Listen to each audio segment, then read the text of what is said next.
Olá, eu sou a Tami do Literatame e hoje eu estou com Cristiano Aguiar, que escreveu Na Outra Margem, o Leviatã.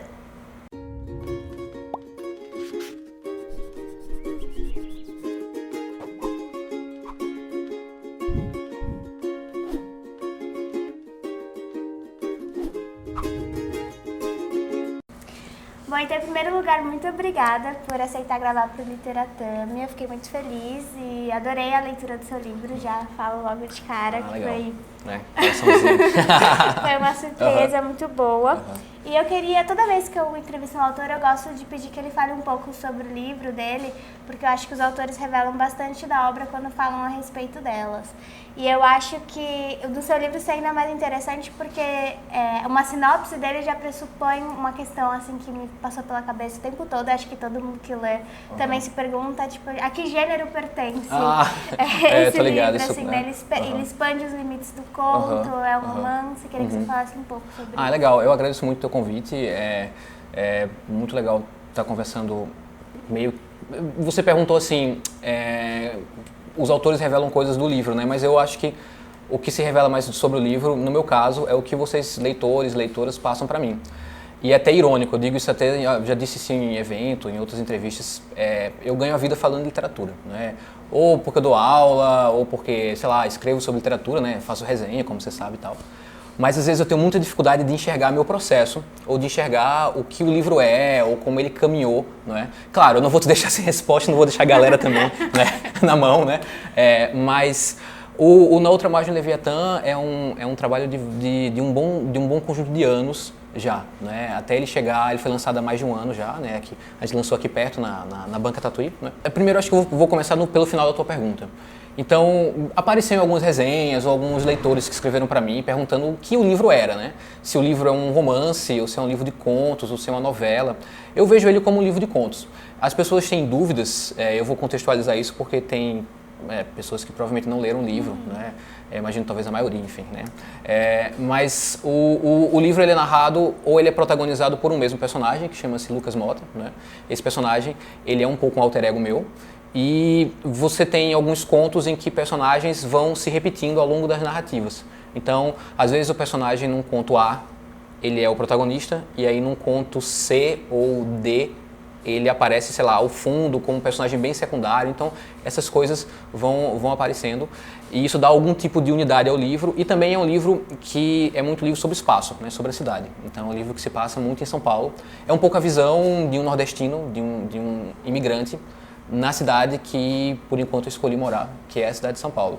E aí eu acho que porque os personagens se repetem e porque você tem um pouco esse personagem, que é o Lucas, que ele perpassa todas as narrativas, então alguns textos até pensaram no livro como romance. Tem uma resenha que foi muito boa, uma das melhores, inclusive, que boa parte da resenha eu senti que o crítico estava lutando para saber o que diabo é isso que eu li. Então, mas eu vejo como um livro de contos. Eu usei muito como modelo alguns escritores que eu gosto, que curtem fazer um livro e depois fazer um livro que não necessariamente é uma continuação, mas de reciclar os personagens.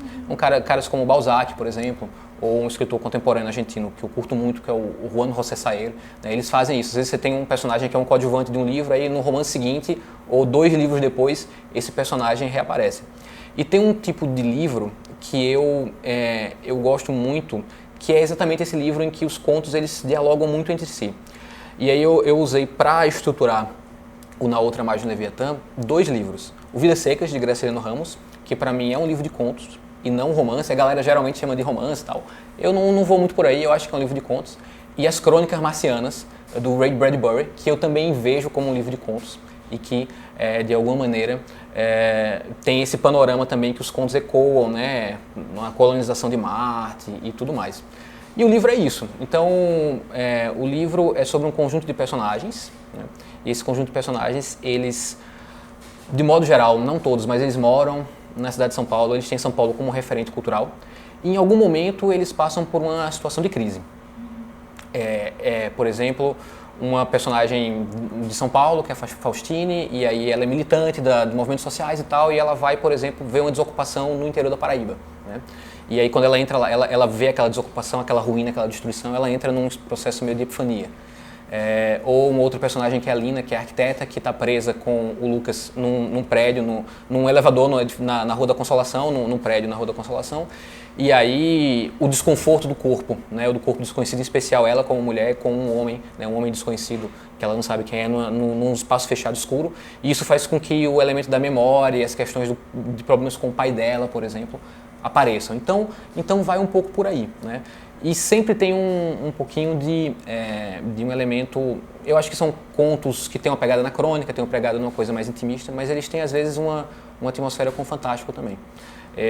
Agora há pouco eu estava num evento em Pernambuco e aí eu brincava dizendo, eu acho que eu fiz isso inclusive no vídeo que a gente criou para divulgar o livro aqui na Lotte, é que o livro é uma tentativa de misturar um pouco Clarice Lispector ou Virginia Woolf ou outros autores introspectivos, intimistas, psicológicos, meio poéticos, com uma coisa meio do gótico, do fantástico, que também é muito a minha pegada, né? Então o livro eu vejo como uma mistura de Clarice e Lovecraft, ou Clarice e Edgar Allan Poe. É meio bizarro, mas foi isso que aconteceu.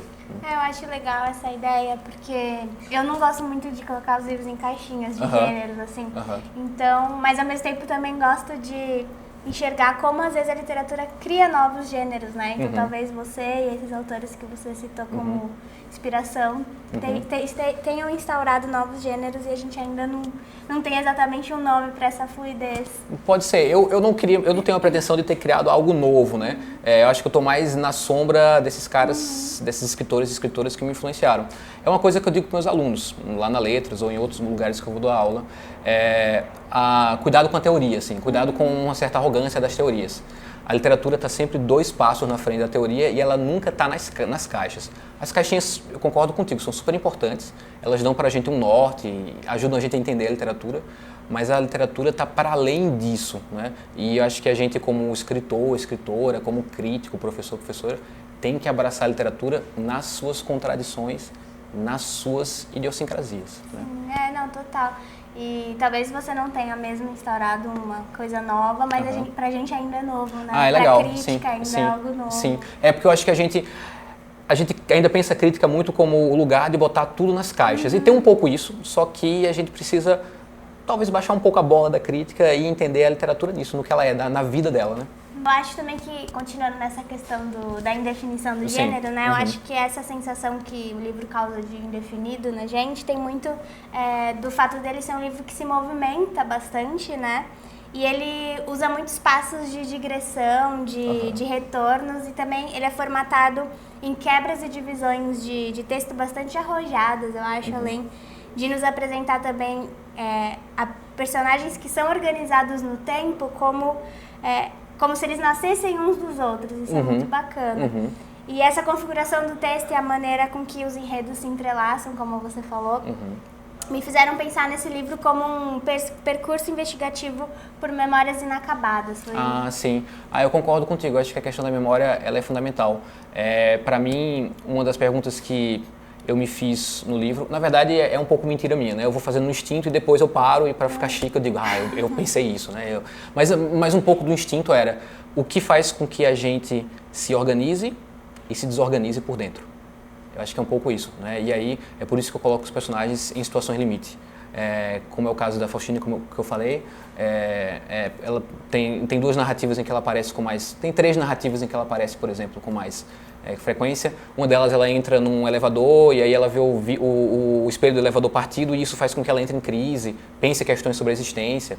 Tem outro momento em que ela lembra da infância, né? Ela tem um avô que estava ligado à ditadura militar, né? Brasileira, e aí acontece uma coisa com o avô e isso faz com que ela entre também no questionamento sobre si, sobre os seus valores políticos, seus valores sociais, sua família. Então, a ideia é essa, o que nos organiza e o que nos fragmenta, e aí sempre tem um momento do limite, né? E muitas vezes esse limite não é tanto uma ação que acontece com eles, né? Sei lá, você está...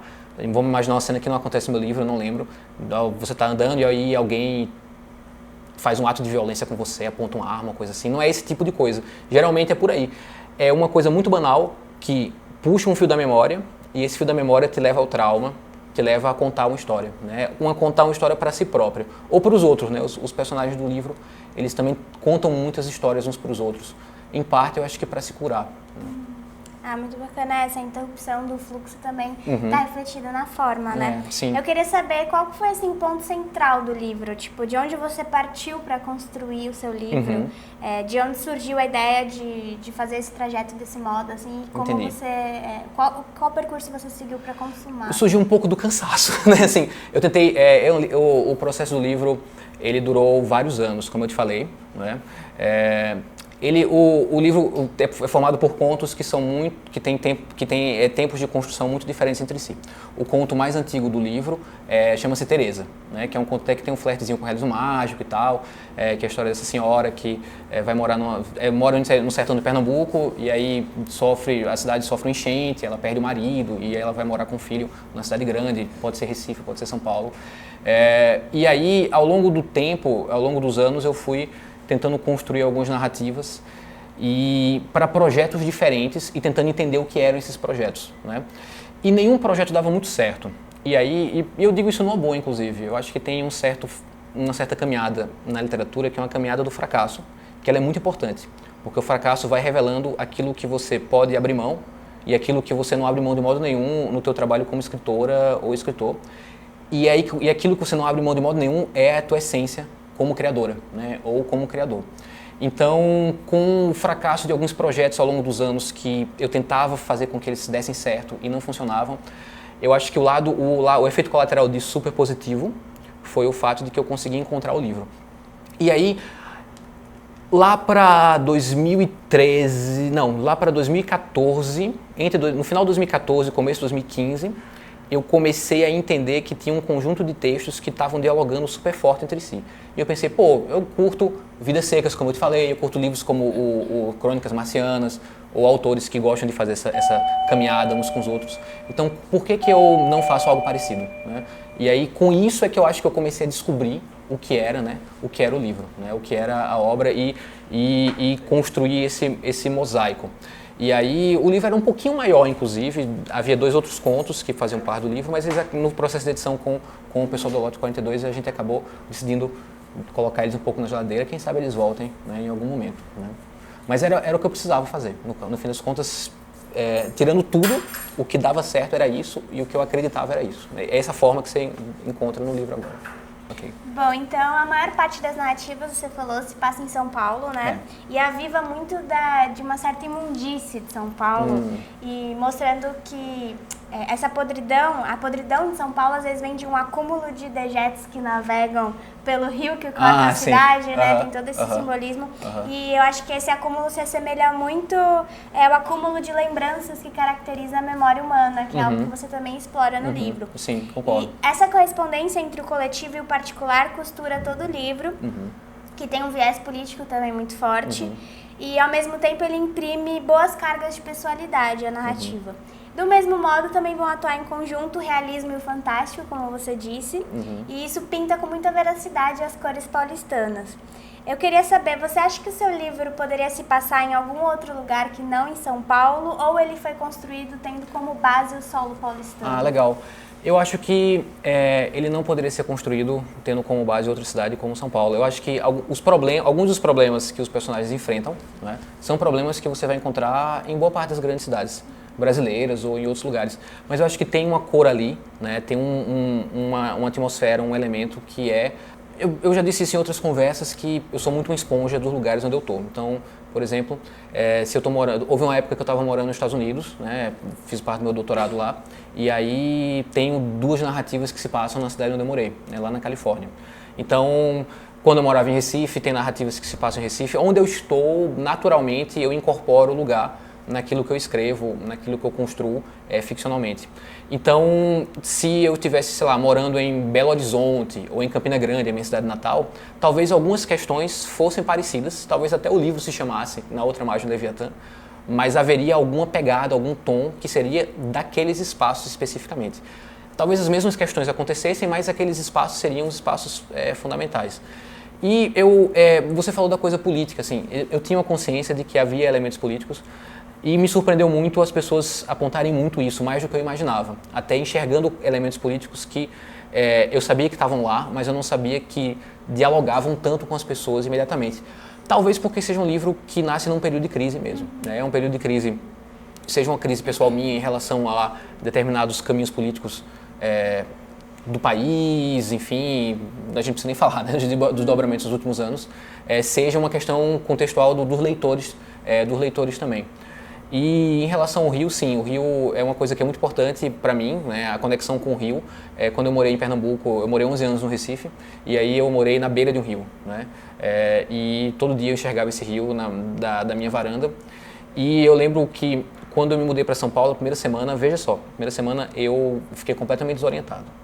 Aí o que eu fiz? Eu fiz uma coisa super arcaica, eu comprei um mapa.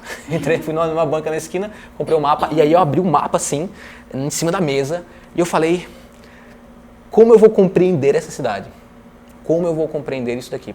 Parecia um labirinto, cadê o rio que atravessava, cadê a praia? Porque quando você mora em cidade de praia, você pelo menos sabe que a cidade em algum ponto acaba. E São Paulo parece que ela vai no infinito, né? E aí eu acho que Na Outra Margem, Leviatã é a resposta desse cara de quase 10 anos atrás, que em 2011 chegou aqui em São Paulo, abriu aquele mapa, e o resultado disso é o livro que você leu, né, sobre o qual a gente está conversando agora, né? Muito legal, o marco assim do mapa é o rio. O marco é o rio, e aí para quem, para quem não leu, né, tem um conto chamado Leviatã, em que você tem um dos personagens que é recorrente no livro, que é o Natanael, e ele é meio, né, ele se diz meio artista, meio intelectual e tal, e ele supostamente mergulhou no rio Tietê, né? Ele decidiu fazer tipo uma performance, né? Então ele compra uma roupa de mergulho e aí ele contrata um mergulhador para acompanhá-lo no mergulho, e o que ele relata para os outros personagens, para o já citado Lucas e para a já citada Faustine, é esse mergulho no Tietê. E aí quando ele mergulha no Tietê, ele tem uma epifania também, ou se você está mais na pegada do fantástico, ele viu talvez uma outra dimensão dentro do rio Tietê. E essa história, ela, quer dizer, não é verdade, eu não mergulhei no Tietê, né? E não conheço ninguém que tenha mergulhado, mas essa história é uma das mais antigas, inclusive, do livro. Ela nasceu em 2012, quando eu estava morando nos Estados Unidos, e aí eu li um perfil que saiu no New York Times sobre um mergulhador brasileiro que ganha vida mergulhando no Tietê, né? Desentupindo os dutos, às vezes tirando algum cadáver, que tem alguma coisa assim, cai um carro, ele ajuda, né, bombeiros, polícia. Então tem pessoas que navegam, que mergulham profissionalmente, e aí quando eu vi aquilo eu falei, nossa, isso aqui dá uma história. E aí a coisa foi. Não, total, e é muito simbólico que um dos marcos da cidade seja um rio totalmente poluído. E só muito depois que eu vim morar aqui, eu descobri que São Paulo é uma cidade de muitos rios, mas todos os rios estão encanados, né? E eu acho que São Paulo tem uma energia e uma força muito grande, e ao mesmo tempo tem uma tensão com o espaço público muito grande. E isso é bom para criar, talvez isso não seja tão confortável às vezes para nós que moramos aqui, mas isso é bom para a criação. A tensão, né, o conflito, né, é legal para criar, né? Legal. Bom, então já que a gente está falando do Leviatã, né, sobre o título do livro, essa imagem imediatamente do Leviatã remonta a pelo menos duas referências, né? Sim. A primeira é aquela criatura mitológica bíblica e o Leviatã político do Hobbes também. Mas eu acho que mais interessante que a figura do Leviatã em si é a sua localização determinada em uma outra margem, né? O que pressupõe uma margem que se opõe a ele, de onde parece que o livro está sendo narrado. Eu queria saber que margens são essas, quem as habita e por quê, de onde veio o seu Leviatã? Eu lutei muito com os editores para encontrar esse título, né? O livro teve um monte de títulos e todos muito ruins, né? Inclusive um dos que quando eu mandei o manuscrito para João e Cecília, o livro chamava-se Exílios, uma coisa assim, parecia título de uma aquarela fofinha, e não era o que eu queria. Eu queria algo que desse uma imagem do livro, né? E eu tenho uma conexão forte com a Bíblia. Eu venho de uma família protestante, né? Tive duas avós que sempre contaram muitas narrativas bíblicas para mim. E aí eu comecei a pensar que talvez eu pudesse conectar com o imaginário bíblico. O Leviatã, na minha mente, é mais conectado com esse monstro marinho que você encontra na Bíblia hebraica. Claro, quando eu joguei o nome Leviatã, eu pensei também num eco político da palavra, mas eu não, pelo menos propositalmente, eu não conectei com Thomas Hobbes ou com qualquer coisa da ciência política, coisa assim. A ideia mesmo é a questão da Bíblia e esse ser imaginário. E esse ser imaginário, ele é o delírio, na minha visão. Não sei como é a tua visão, né? Como é que você interpreta isso, mas essa outra margem é a outra margem da crise e do delírio e da imaginação. Eu também já disse isso em alguns lugares, eu acho. Você tem um monte de narrativas contemporâneas brasileiras e você acompanha muito mais essa produção do que eu, né? Que se passam muito nesse espaço urbano, esse espaço inclusive de uma classe média, etc, etc. E eu queria acrescentar algum ingrediente. Eu queria falar sobre essa questão, mas eu queria acrescentar algum ingrediente para tornar isso um pouco meu. E o Leviatã foi a ideia. Ele representa o fantástico, o obscuro, o delírio. Essa epifania é meio dark, assim. As minhas epifanias não são, dos meus personagens, não são necessariamente epifanias fofas, epifanias que você pode recortar e fazer um meme bonitinho, né? As epifanias são epifanias mais sombrias porque elas têm esse pé no gótico. Então, eu acho que eu vejo essa outra margem, é a margem do delírio mesmo, da loucura, da imaginação. Né? Muito bom. Então agora eu vou pedir pra você ler um trecho. É legal. Tá bom. A pressão do ar, os puxões da gravidade, o peso, as leis naturais forçaram, desconjuntaram, exigiram do espelho o pagamento de um tributo, que nada mais era do que uma desistência. A cada dia, uma doação. Uma pequena descida até chegarmos ao estilhaço. E por que o espelho não desmoronou por completo? Por que não virou, como escreveu um poeta, um bocado de tempo atrás, caos, massa indigesta, rude? Complicadas equações, gráficos e vetores poderiam se materializar diante dos olhos de Faustine, dando a explicação exata. No entanto, as portas acabavam de se abrir e o dia empurrou Faustine em direção à cidade agitada. Até porque a rachadura pode ter surgido e não nascido. Surgir, assim, em um piscar de olhos. Um milagre na terra, um milagre humilde, a quem ninguém, nem nossa amiga, tinha prestado atenção. Ou, o que seria mais terrível, a rachadura sempre existiu ali, como um portão cravado na manhã, como um cão de 3 cabeças, como um anjo exterminador. Um anjo, a espada flamejante, impedindo chegadas e partidas. Bom, então é isso. Eu queria agradecer mais uma vez ao Cristiano. Nossa, eu que agradeço. Por gravar o vídeo. Eu queria agradecer ao pessoal da Lote 42 que cedeu espaço pra gente gravar e que também publicou essa edição lindíssima do livro. E você pode encontrar direto pelo site da editora. E eu vou deixar os links todos aí embaixo. E é isso. Muito obrigada, Cristiano. Nossa, eu que agradeço. Até a próxima, né? Até o próximo vídeo. Tchau, tchau.